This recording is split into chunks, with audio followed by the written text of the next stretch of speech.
The 2017 South African National Rally Championship kicked off in the sugarcane and forests surrounding the south coast town of Scottsboro with the Tour Natal Rally. The sport was shaken up in the off-season with the unification of the championship from S2000 and S1600 to the R2 and S1600 class. For rally fans, this is an exciting prospect, as the R2 category has been more tightly contested in recent years.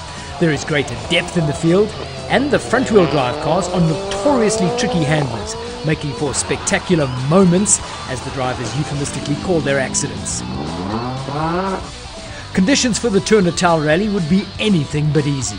The season opener is always a tricky prospect, as drivers and navigators seek to re-establish a rhythm in their car. But the ball-bearing-like surfaces of the KwaZulu-Natal gravel roads would amplify the issues, as would the wet conditions following torrential rain overnight into the rally and drizzle during it. Caution is preferable to rash bravery, as Chris Kurtze explains. You must be kidding. Winning on the timesheets? No, old men don't win in this game, but we'll definitely try and keep everybody honest. Our intention is to get full value for money, and that means we've got to finish every rally rather than try and win it. I think this year, if you finish every rally, you'll do well in the end and finish high up in the championship. So that's definitely the strategy in the first event.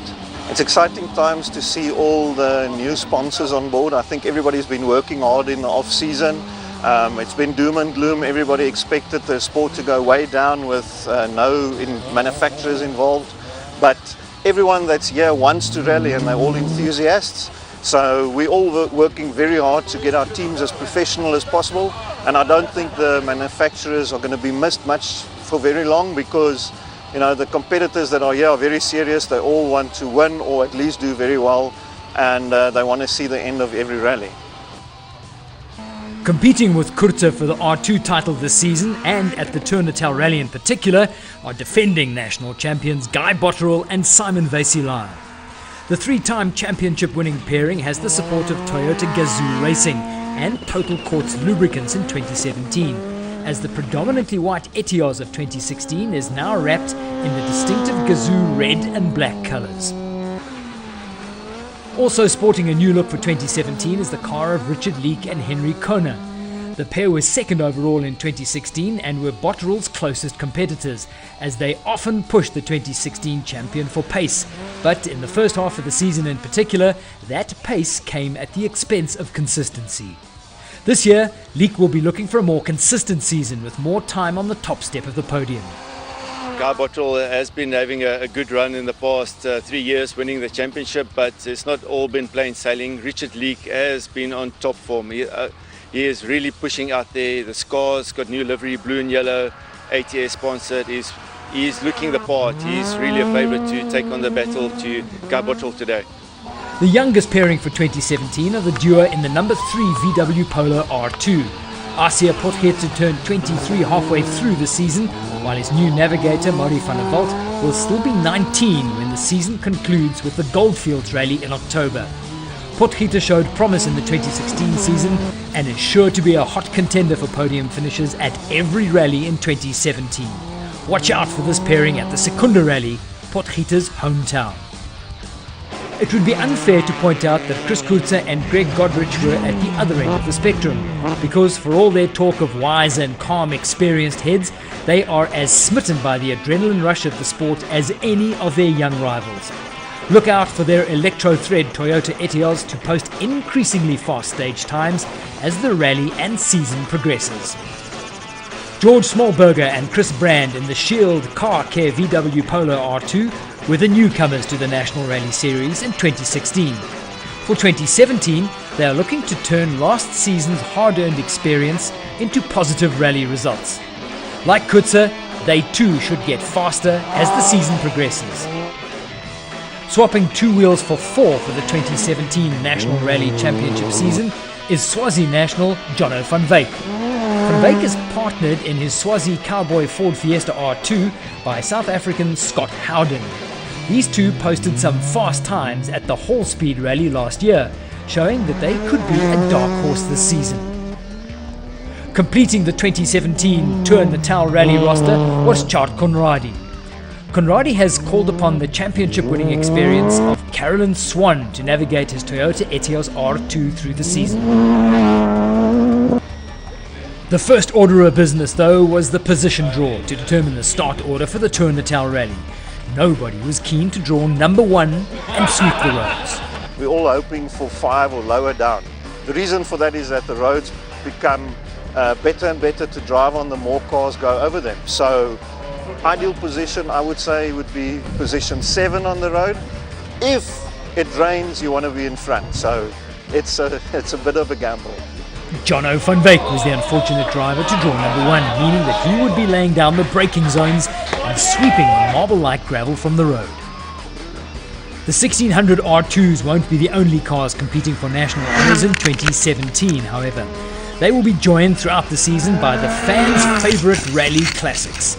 The rear-wheel drive favourites from yesteryear, like Lee Rose's Ford Escort Mark II, add more than a touch of glamour to the series.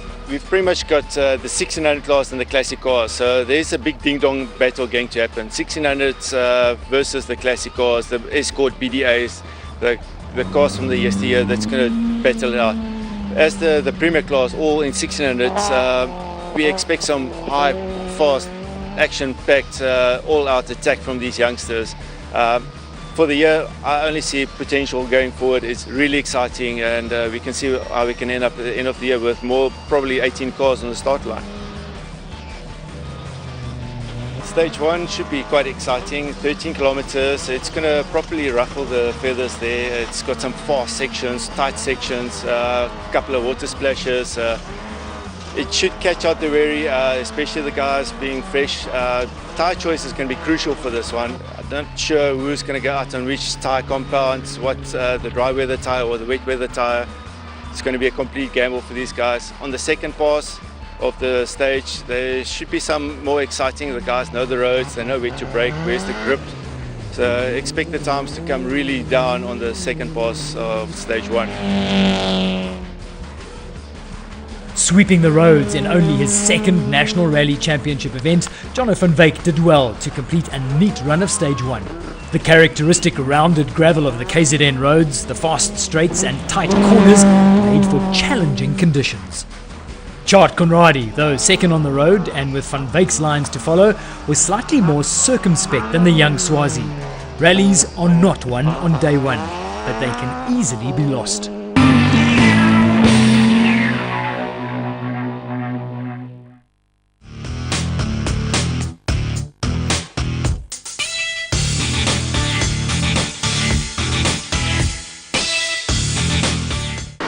Shifting Gears has all you need for a dream wheels escape. From fast getaways to luxury cars. The latest gadgets and technology, on track and off-road adventures.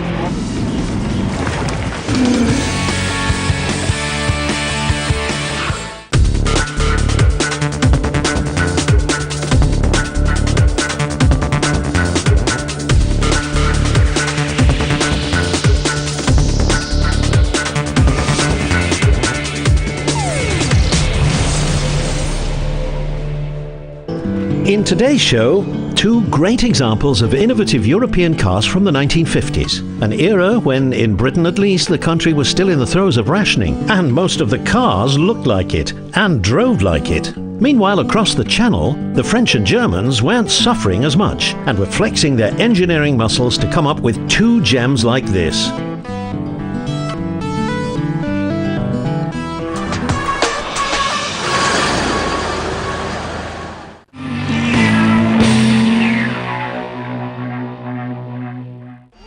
Asia Potgieter and Marie van der Walt were showing signs that their working relationship could well be a productive one, setting a fast time despite being third on the road. With 3 cars having swept clean the best lines ahead of him, Chris Koetser had it a little easier.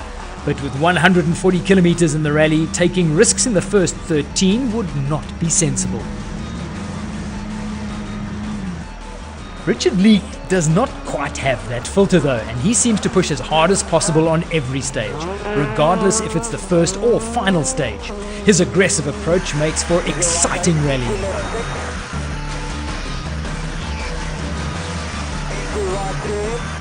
Sixth on the road in the R2 category was George Smallberger. He was easing into the Tour Natal rally despite the favourable draw, hoping to avoid the bad luck which marred a number of his rallies in 2016. When you have the supreme skills of Guy Botterill, you make your own luck. So much so that the defending champ drew the coveted final position on the road. Went well. First stage is always a bit nerve-wracking. I think we got into quite a good rhythm quite early on. Car felt really good. But you never know the pace until you get to the end of the line and see what times other guys did, and it looked like we did quite well. We made a decision to go on wets. I think we could have gone a bit quicker on dries, so tomorrow we're definitely going to run on dries if it doesn't rain anymore. Stage 1 saw Guy Botterill kick off the season as he ended the last, atop the timesheets, as Richard Leek struggled for rhythm on the unfamiliar surfaces. Stage 2 is a very tight and technical stage. Surface is very soft. It's going to cut up badly. So the first couple of cars on the road, first, second, third, they will have the advantage of a firmer surface, but not necessarily advantage to them because they won't know the grip levels or where it is soft, where it's wet. So ideal position for stage 2 would be 4th or 5th on the road today. Stage 2, held on the Drumdarragh farm, would be the only stage of the rally only run once. Despite Rikus Fari's predictions that the best position on the road would be 4th or 5th, the 7th running Guy Botterill claimed the stage victory. The cars then returned to Invernetti for stage 3, where Richard Leek started to find his rhythm. The Ford driver reduced what was a 16-second gap to Botterill on the first pass to under 7 on the second. There was drama for Smallberger on stage 2 as an overheating engine forced him to stop on the side of the road for over 10 minutes, ending his podium aspirations. A fan favourite addition to the 2017 National Rally Championship season is the new Classic Rally Cars category. But just because the vehicles are 30 years old and the drivers are cautious of damaging the immaculate coachwork, do not be fooled into thinking they are slow. Lee Rose in particular was mixing it up on the timesheets along with the modern R2 cars in his Ford Escort Mark II. After 3 stages of the Tour Natal rally, Rose led the classic class by 51 seconds from Etienne Malherbe in the Datsun 160U SSS, while the Heine brothers were third, 2 minutes and 35 seconds adrift. Day 1 of the Tour Natal rally concluded after 3 challenging stages, with Guy Botterill holding a 22-second lead over Richard Leek, while Asia Potgieter was a further 6 seconds back. Day 2 of the Tour Natal rally dawned with slightly overcast skies, hinting at the possibility of another damp and challenging day ahead. With 6 stages to navigate and a total of 100 kilometers of the rally remaining, there was plenty of opportunity for classification shake-ups, especially with the longest and more notorious stage of the rally, the 23-kilometer Ellingham stage, first up. The engine issue, which cost George Smallberger and Chris Brand dearly on stage 2, kept them busy overnight. We had some overnight issues with the car as well, so that in itself is a problem for us already, but we had some rain as well. So I think, the roads have been swept yesterday on some of the stages, but obviously all new stages today. And I think from that point of view, there's a lot of marbles on the road. We're lucky we're not starting too far up the front, but we have to be on the notes for a co-driver today. There's some treacherous things, the roads are fast, so we're going to have to be on the notes, absolutely. We're first on the road. It's always a bit tricky sweeping the roads and making the lines, so we just got to make sure we get through the first 3 stages, and then after that everything is a repeat, so we won't be at such a disadvantage all day. So our big trick is to get through these first 3 stages without losing a hell of a lot of time, and then hopefully there, if we have lost a bit of time, maybe on the repeat stages we can gain some back again. With Guy Botterill sweeping the roads, the theoretical advantage for the long second day of the Tour Natal rally was with Richard Leek. Yeah, no, we're definitely excited. Today's a very long day, 6 stages. It's going to be a nice, interesting day. We've got 28 seconds to catch on Guy, and Austin is just 8 seconds behind. But it's going to be a very interesting day to see what unfolds. Leek's prediction of an interesting day turned out to be accurate. Mere seconds into stage 4, the ATS Ford Fiesta experienced brake failure, causing him to run wide into the marbles and lose control of the car. Fortunately, the incident didn't damage the car further and Leek was able to continue without brakes, completing the stage 2 minutes and 42 seconds off Botterill's stage pace. Most importantly, they were still in the rally. Luckily Richard did a brilliant job, few moments, but he used what he had and he got us through the stage, and it seems we are still in for fight to second. We can get a clean run for the rest of the day, take some time back like yesterday on the other guys. We should be able to run them. Asia Potgieter and Mari van der Walt were not as fortunate. They ended their Tour Natal rally on the stage in spectacular fashion. Potgieter lost the rear end of his VW Polo in the marbles, and once the car started to slide, a crash was inevitable. The resulting off sent Van der Walt to hospital for a concussion check and put them out of the rally. Despite backing off after passing the signs of Leek and Potgieter's crashes, Chris Kurzer managed to clock the second fastest time on the stage and moved up to third on the overall standings. First stage of the morning, longest stage of the rally. Wake up call on that slippery section. Asia Potgieter leaving the road, so we immediately realized we had to concentrate, not overcook things, but still had fun. You know, it's 23 Ks of constant concentration, but it was fantastic. That's what I live for. It keeps me young. Inheriting second on the standings after the third fastest time on stage 4 was Jono van Wyk. A conservative drive for the Ford man would guarantee him a podium finish. Things were not as simple for George Smallberger in the VW Polo R2 though, as his co-driver Chris Brand explained. We obviously hurt the motor yesterday. We found that out this morning. So we think some of the seals have collapsed on the rings on the pistons, and it's pushing the oil to the top. So about, I'd say, 1.5 kilometers into the stage, we had white smoke all over the place, loss of power. And we took the decision just to run it slowly through the stage, nurse it home. And we're just going to try and bring it home now. We're going to not push hard. We're going to just take it easy, test the car, the rest of the car, and enjoy the seat time. With the shake-up caused by Asia Potgieter's crash and Richard Leek's brake failure, Jono van Wyk became Guy Botterell's closest competitor, 2 minutes and 36 seconds back. On stages 5 and 6, Richard Leek fought back to regain the time he lost on stage 4. He finished second on stage 5 and won stage 6 to move up 2 positions to second overall. Into left 2 up. Into left 2, into right 2. Guy Botterell continued on his seemingly inexorable march to victory with another stage win, before Leek's stage victory on stage 6 interrupted his string of stage wins.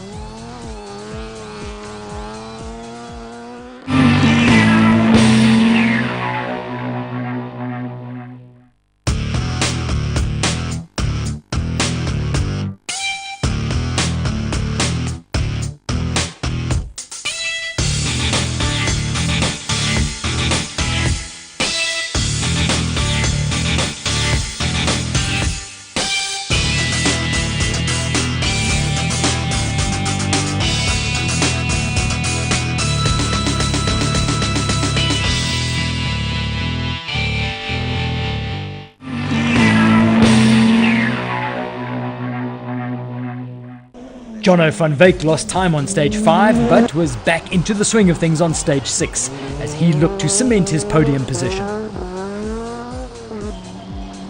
Disaster struck for Chris Kurzer on stage 6, however. While running in second overall, he lost the back end of the car. The Toyota Etios came to a stop in a sugarcane field and would not budge until Kurzer's brother Rulof stopped to help. To be honest, I'm gutted because my strategy from the beginning was to go slowly yesterday. I knew really that the roads were going to catch people out, and the plan was really not that it's us.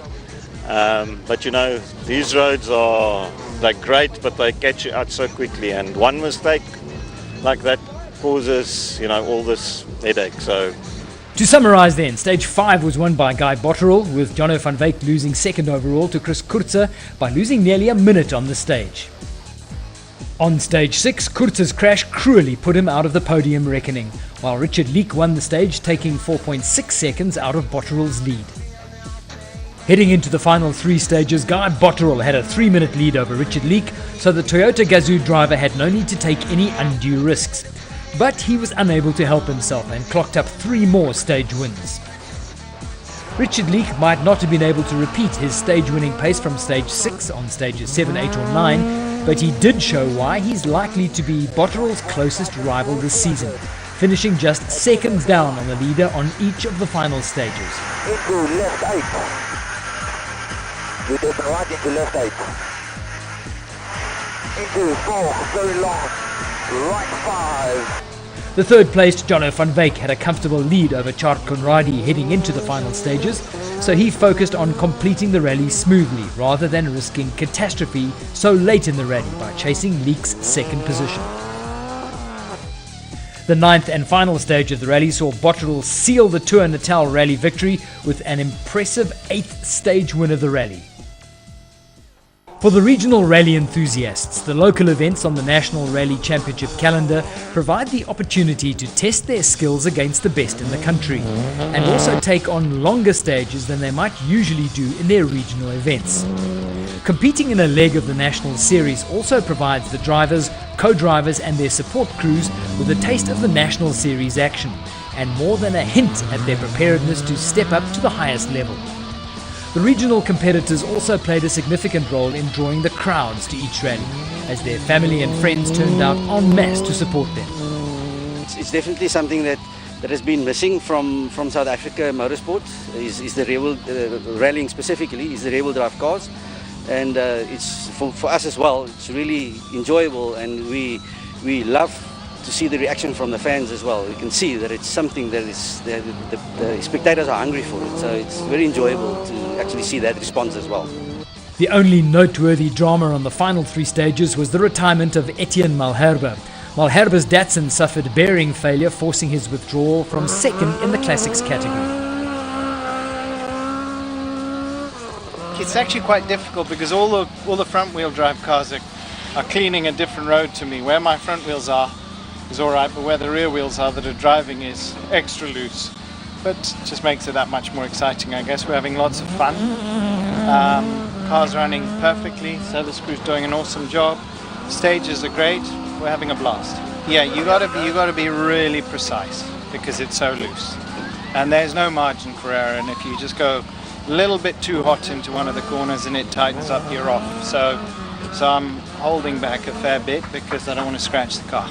It's always good to have competition, and it's nice to have Lee there as a benchmark as well, and it's good to chase him, but I'm not here really to win. I'm here to enjoy, because that's why I do rallying. I enjoy it, and I haven't got big expectations for win, but obviously I would like to have a good result and just enjoy, because the driving rally in this area, it's fantastic. The roads are so nice, and for a rear-wheel drive car you can't get better, so we're just here to enjoy it.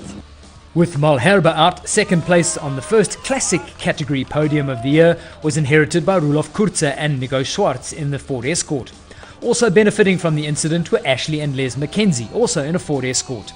And completing the Ford Escort clean sweep of the Tour Natal Rally Classic category podium were Lee Rose and Elvian Coetzee.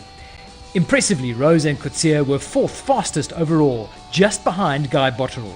Next up on the podium were the National Rally Championship title-chasing R2 teams. Guy Botterill and Simon Vasilile might have won the rally by a comfortable 3 minutes and 22 seconds eventually, but second-placed Richard Leek, partnered by Henry Kona, was more than enough reason to believe the ATS Ford Fiesta will challenge the Toyota Gazoo Racing Etios this year. Completing the podium was Jono van Wyk and Scott Howden, also in a Ford Fiesta. With 6 rounds left to rally, Guy Botterill had got his 2017 National Rally Championship campaign off to the best possible start. Well, it's always nerve-wracking going into the first event. You're never sure what work the other guys have done and how much they've improved, and you're never sure how much we've improved over the off-season as well. So it's always nice to get out there and get the first win under your belt. We've got some nice points today, and it's just a nice jump start for the next event. The car ran faultless. We've got 1 or 2 things that we can work on to improve it, but other than that, we're really happy. The team did a fantastic job over the off-season, never missed a beat. So from Scottborough, the National Rally Championship moves north to the Mpumalanga forestry town of Sabi for the York Timbers Rally. The event will take place on the 21st and 22nd of April 2017, with stages taking on the winding plantation roads which cut through the York Timbers forests. A roll of honour for previous winners of the York Timbers Rally across the last 25 years reads like the who's who of South African rally driving. Cyril van der Merwe, Serge Damso, Jannie Habig, Enzo Kuhn, Johnny Gemmel, Leroy Poulter and Mark Cronier are all multiple winners in Sabi. The rough and rocky roads gave the R2 cars a few problems in 2016, but without the S2000s ahead of them churning up the road, this year could see smoother surfaces and faster times. But the conditions will by no means be easy. Sabi is famous for punishing the smallest mistakes severely, as Richard Leake discovered last year. Thank you for watching the Tour Natal Rally, and we look forward to you joining us again for the York Timbers Rally in Sabi in April. If you'd like to find out more about the South African National Rally Championships, please visit www.sarallying.co.za. You can also follow all the action live throughout each of the rallies this season by liking the SA Rallying Facebook page or by following at SA Rallying on Twitter. From the beautiful town of Scottbrow on the KwaZulu-Natal South Coast, goodbye. This has been the Tour Natal Rally.